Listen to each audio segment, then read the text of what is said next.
I'm Rod Serling. You're listening to The Zero Hour. Rest your eyes.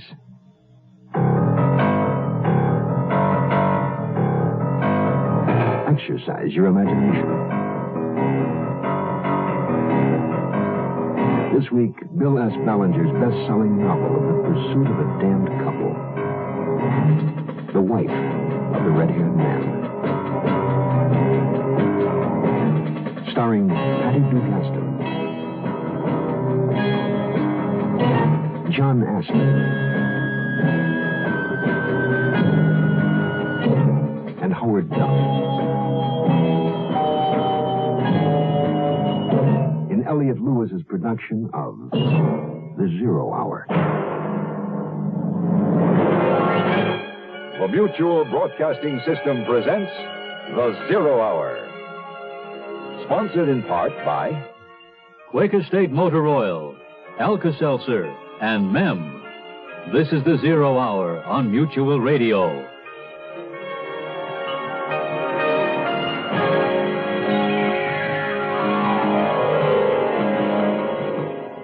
And now for the concluding episode of The Wife of the Red-Haired Man. After 7 years in prison, Hugh Rohan has returned to claim his wife, Mercedes. In a confrontation with her second husband, Albert Turner, Rohan panics and murders Turner. Out of her love for Rohan, Mercedes Turner collects her jewels and her fur coat, and together the lovers flee. After long weeks of painstaking work, they've traced the couple to Kansas City. But once again, Mercedes Turner and Hugh Rohan evade them by splitting up. She to take a bus to New Orleans, he to drive their car alone. But first, this word. I want to teach a lonely child to laugh more. I want to learn the pain of loving hard. To open my door and know my own soul. I want to be free. I want to be young, and I want to grow old. Emily is dead now. She died in her brother's car. He was driving, and he was drunk. I want to be here in the world when peace comes. I want to drop because I want to grow old. Stop driving drunk. Stop killing each other. Write to Drunk Driver, Department Y, Box 1969, Washington, D.C. for more information on drinking and driving. A public service message on behalf of the U.S. Department of Transportation.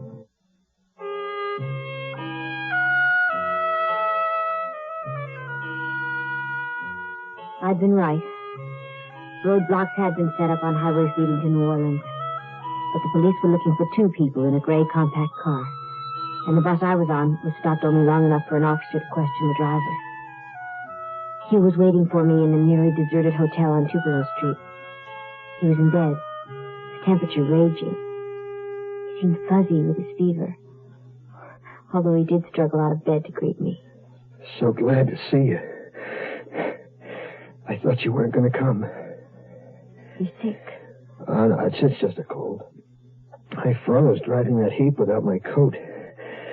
You were right about the roadblocks. Come on now. Get back in bed, honey. Okay. Oh, that's better. Phew. It's hot. I'll get some aspirin. No, that's okay. Stay with me. That's the most important medicine. That you stay with me. All right. What about the roadblock? They stopped me. If I'd had my gun, I'd have shot my way through, but they didn't even ask questions. Man alone, blue car instead of gray, different plates. Hugh, you said you would have shot your way through? I told you, Mercy, I won't go back, and I won't be separated from you again. Here. Christmas present for you.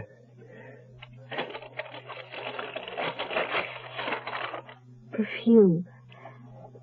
My favorite perfume. You remembered. I can't ever forget anything about you. You want me to ask where you got the money? All right. Where? Kansas City. I had a part-time job, stock boy. Just to buy me a Christmas present. Is there a better reason to work? I think it's the best present. Oh, I have something for you, too. A pipe. With a bowl trimmed in silver. You remembered. Honey, remember before we were married, you told me if you had me, and you were a doctor who smoked a silver-trimmed pipe, you'd be content. That was all you wanted. Yeah. Merry Christmas, honey. You don't, please. I don't cry. What happened? Mercy, what happened? I don't know.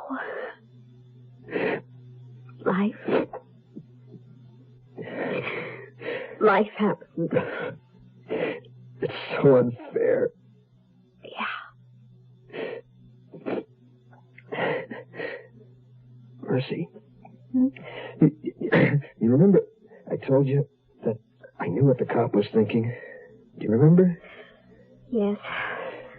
Well, we got through the roadblock, but he hasn't stopped. He's on to us. He knows what we're planning. Yeah, no, he's going to find me. And you know? Hugh, please. Shh, please. When he finds me, I'm going to kill him. Rohan and the woman got through the roadblock somehow. They probably repainted the car and changed plates once again. Split up, perhaps. Only one of them was in the car when it passed the block. Scores and I went straight into New Orleans. I knew my man by then well enough to know that he needed a port city from which to escape the country. Now, they'll ship out from here. Yeah. Well, they'll sure have a fantastic selection of ships. They're all covered. Every ship, boat, plane, bus, everything's covered.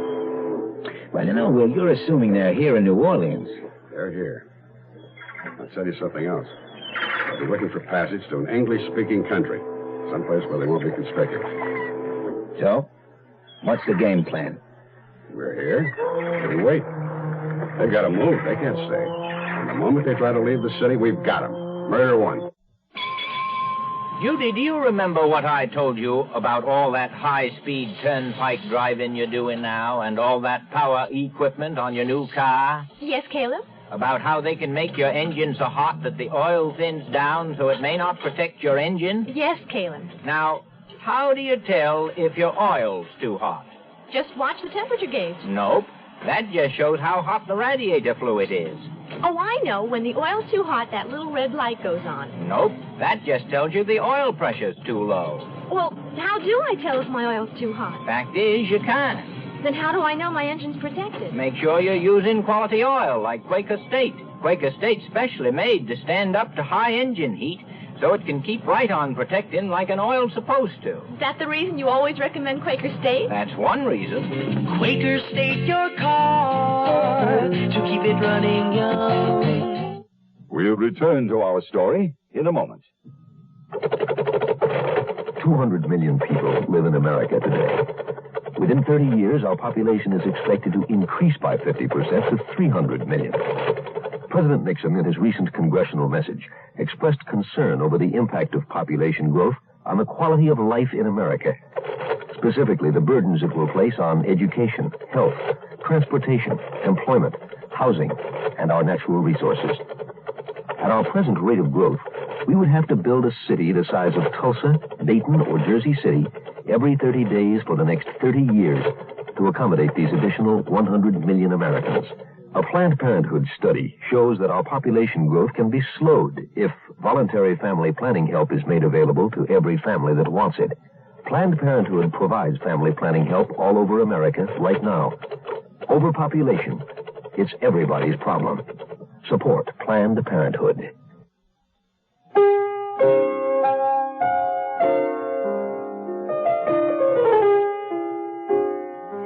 We moved from the hotel the next morning, although Hugh still had a fever. I found an old rooming house a private place the police would overlook.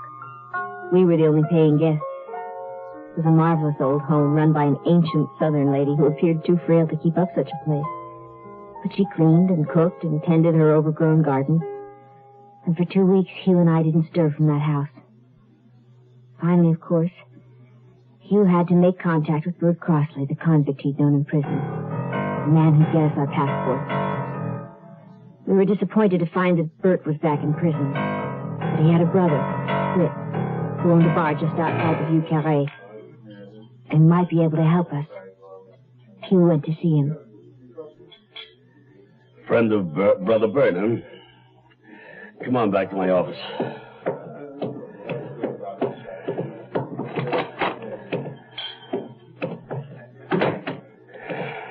What do you want?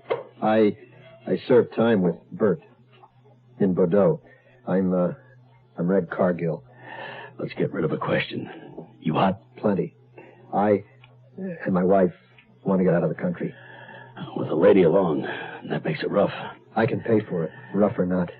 You have $5,000. That's what it'll take for 2 passports. I have it. Where do you want to go? Australia, New Zealand, any place you speak English. England? No, not England. Or Canada. Okay. Don't come back here again. Where can I reach you? At this number. That's where the stands. I don't know how long it'll take. But when I call you, be ready to move fast. And have the $5,000 ready. Agreed? Yes, agreed. Scores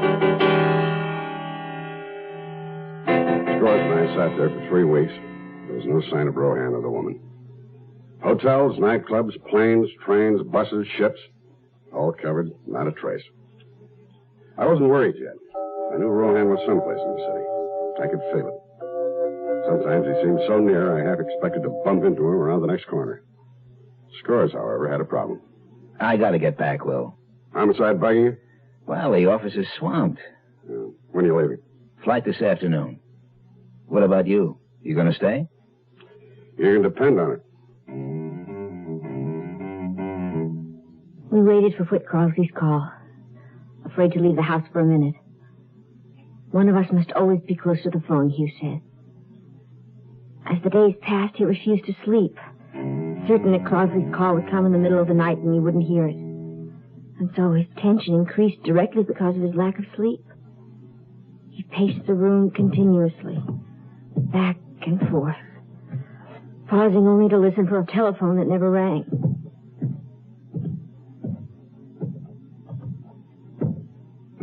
Please, honey, please lie down. Has that cop gotten to him? Is that what's happened?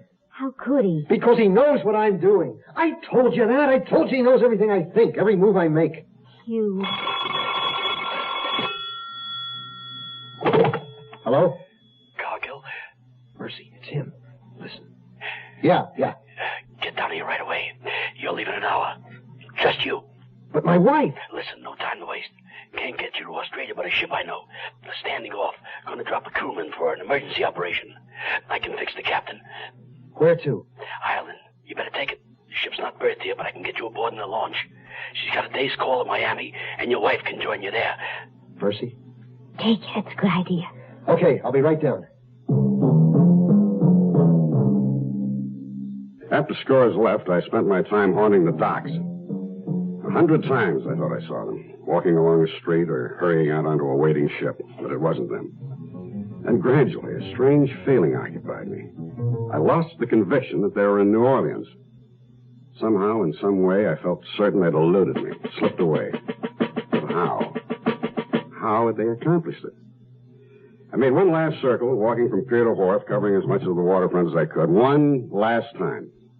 Then, tired and thirsty, I stopped in a small bar, a place where seamen hang out. I met a Jamaican, a wiper. Bought him a drink. Charles. Oh, need this drink, man. Just out of the infirmary, appendicitis. Rupture? That's rough. Captain had to set me ashore between Galveston and Miami. Nasty beat of business. What ship? Dermuid out of Sydney. Captain Lawson's master now. Now I need another berth. That shouldn't be too hard. No. I'm sorry I missed it, though. Sailing to Galway and Dublin. Never been there, you know. You said the Dermewit was sailing to Ireland? Right-o. First port of call, Galway. Any stops between? One day only, Miami. Of course. Brinkham, Galway, of course. I don't let my family run to the medicine chest every time something bothers them.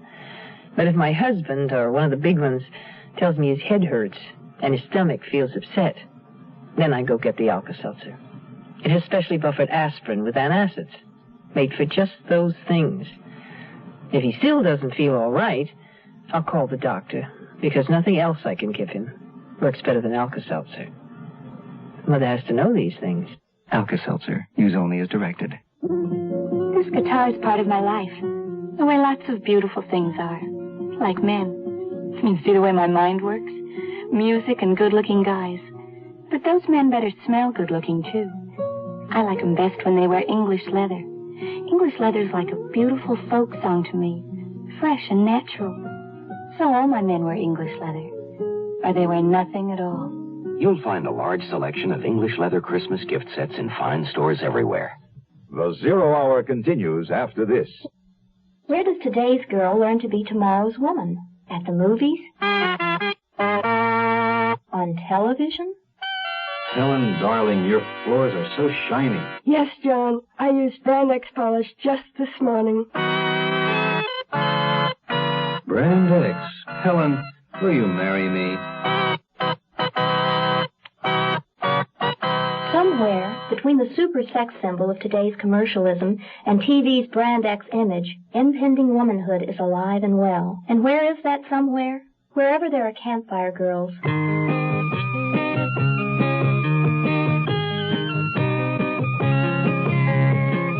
Campfire reaches the girl reaching out for tomorrow and puts a promise before her. The promise of personal development, of friends and fun. The promise of womanhood. Campfire takes today's girl to tomorrow.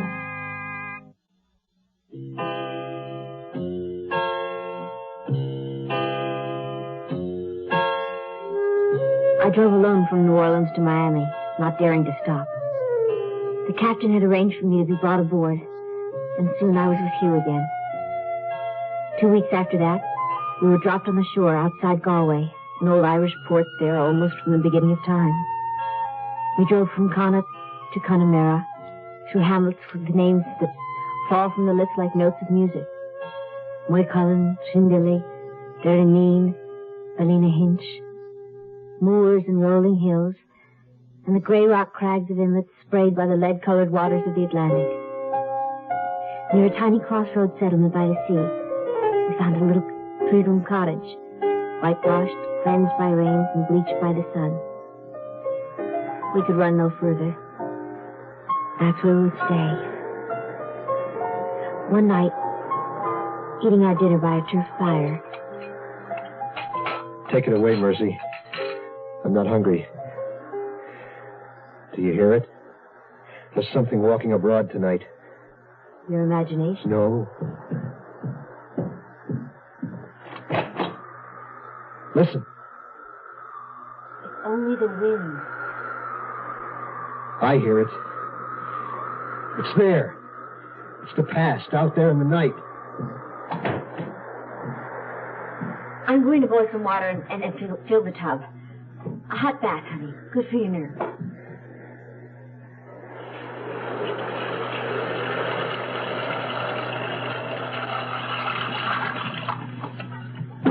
Come talk to me. I'm busy. To the police. New York City. What are you doing? If anything happens, accident, anything, look in my pocket. What are you saying? Only that I love you.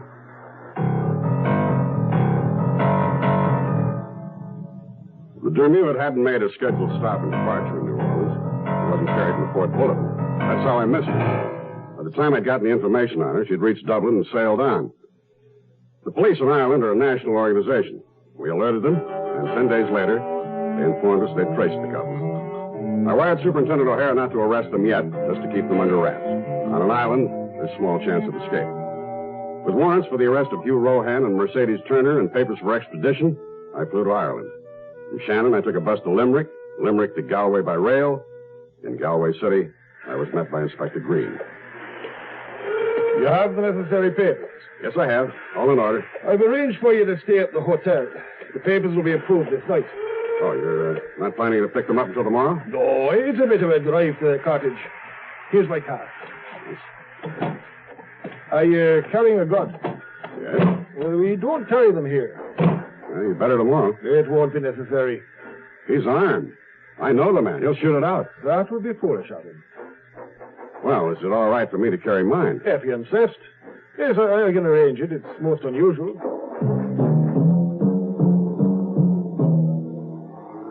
I found it impossible to sleep that night. I'd been after them for so long. For nearly 2 months, I'd held on to an invisible tether, the other end loosely fastened to Rohan and Mercedes Turner. Now, at last, when morning came, the final slack would be gathered in. I lay in the soft bed wondering what Rohan was doing. Did he know it was his last night of freedom? Did he hold Mercedes Turner in his arms, warm in his love?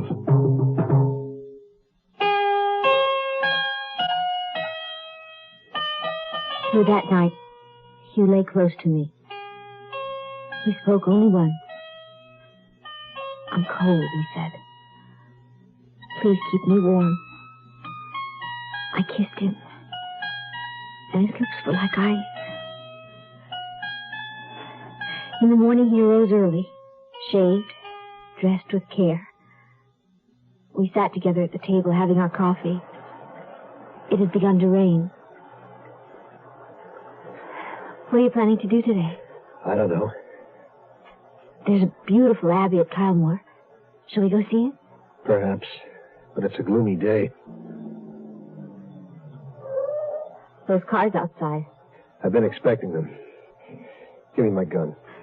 Hugh, no. Please, Where's no. your purse? No more killing, Hugh, please. We're officers of the law. You're under arrest. Don't, Hugh. You're not a murderer. Don't. They won't separate us. Not ever again. Hugh, no! I stood in front of the cottage door, the rain splashing against my collar, running down my neck. The end of the trail, the line drawn in.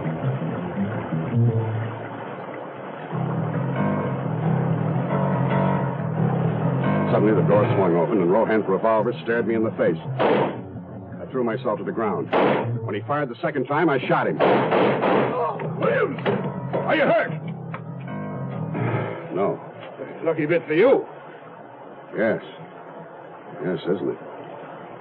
Yeah, if you don't mind, I'll go in alone to get the woman.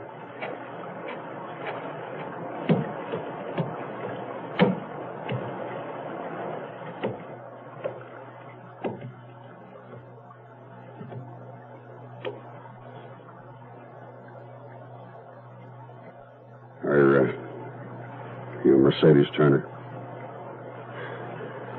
I'm Mercedes Rohan. Your husband is dead. Yes.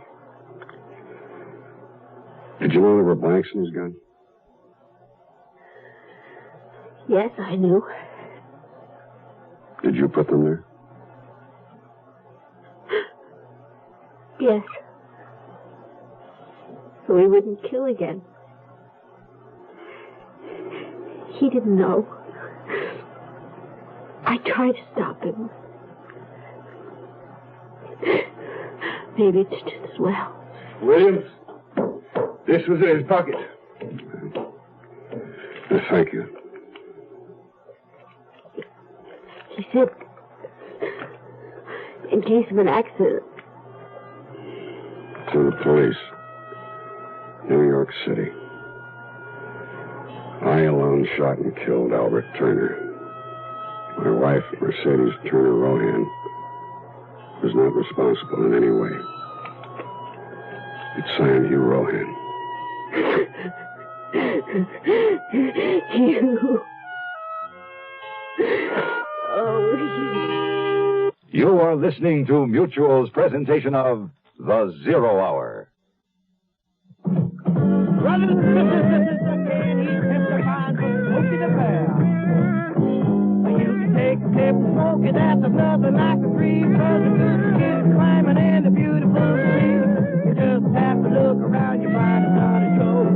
See what you've been missing if they all went up in smoke. Smokey the Bear, Smokey the Bear, a prowling and a growling and a sniffing in the air.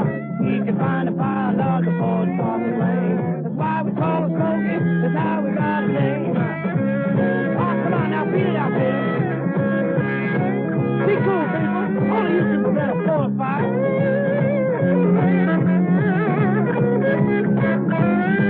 I said Smokey the Bear, Smokey the Bear, a prowling and a growling and a sniffing in the air. He can find a fire log before it starts to rain. That's why we call him Smokey, that's how we got his name.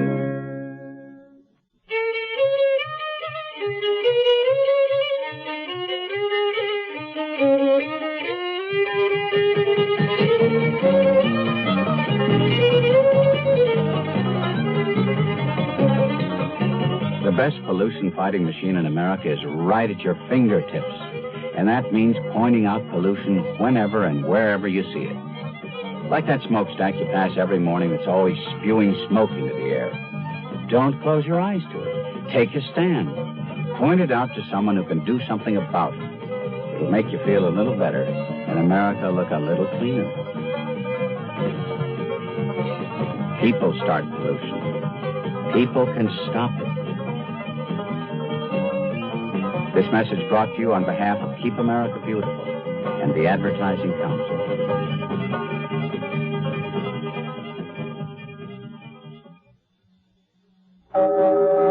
That concludes this week's production of The Zero Hour. Bill S. Ballinger's The Wife of the Red-Haired Man. Next week, we'll begin another exciting dramatization of a tale of mystery and suspense. We'll tell our story in 5 days, at the same time, Monday through Friday. So on Monday, rest your eyes and listen here to The Zero Hour. I'm Rod Serling. Today's episode brought to you in part by Quaker State Motor Oil, Alka-Seltzer, and Mem. This is The Zero Hour on Mutual Radio.